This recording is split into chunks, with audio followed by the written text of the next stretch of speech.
നിങ്ങൾ എല്ലാവരും നല്ല മനുഷ്യരാണെന്ന് എനിക്കറിയാം. തെറ്റ് ചെയ്യുവാൻ നിങ്ങൾ ആഗ്രഹിക്കുന്നില്ല, ചെയ്യരുത് നിങ്ങൾ ആഗ്രഹിക്കുന്നവരാണ്. പക്ഷെ എന്താണ്, നിങ്ങൾ അറിയാതെ കൂട്ടുകാരുമായിട്ട് ചേർന്ന് വീണ്ടും പാപം ചെയ്യുകയാണ്. പ്രിയപ്പെട്ടത്, നമ്മുടെ ബലഹീനതയാണ്, പാപത്തിനെതിരെ നിൽക്കാനുള്ള ശക്തിയില്ലായ്മയാണ്.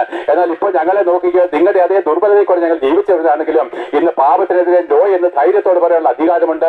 പ്രാണൻ നഷ്ടപ്പെടേണ്ടി വന്നു കഴിഞ്ഞാലും പാപത്തെ എതിർത്ത് നിൽക്കാനുള്ള ശക്തി ഞങ്ങൾക്കുണ്ട്.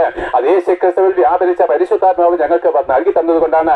അത് നിങ്ങൾക്ക് ലഭിക്കണം. ഇല്ലെങ്കിൽ നിങ്ങളുടെ ജീവിതം വ്യർത്ഥമാണ്, ഇല്ലെങ്കിൽ നിങ്ങളുടെ ജീവിതം നഷ്ടമാണ്. നമ്മൾ മരിച്ചതിന് ശേഷം ന്യായവിധിയും നരകവിധിയും മാത്രമേ ഉള്ളൂ.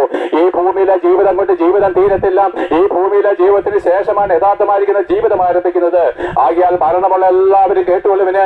ഈ ഭൂമിയിൽ നമുക്കൊരു മരണമുണ്ടെന്ന കാര്യം നിങ്ങൾ ഉറപ്പിക്കുന്നുവെങ്കിൽ മരിച്ചതിന് ശേഷമാണ് യഥാർത്ഥമായിരിക്കുന്ന ജീവിതം ആരംഭിക്കുന്നത്.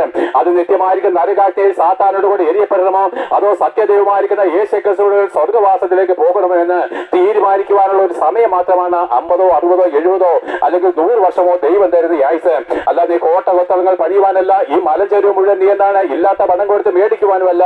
നീ എന്താണ് ഒരു തെരഞ്ഞെടുപ്പിലേക്ക് വരണം. നീ സത്യദൈവമായിരിക്കുന്ന ക്രിസ്തുവിന് വേണ്ടി ജീവിക്കുമോ അതോ ലോകത്തിന് വേണ്ടി ജീവിക്കുമോ എന്നുള്ള തീരുമാനം, ആ തീരുമാനത്തെ പറ്റി അറിയിക്കുവാനത്രേ ഞങ്ങൾ ഈ പ്രസംഗിക്കുന്നത്. അത് കേട്ടിട്ട് നിങ്ങൾക്ക് വേണമെങ്കിൽ തീരുമാനിക്കാം, വേണ്ടെങ്കിൽ തള്ളിക്കളയാം.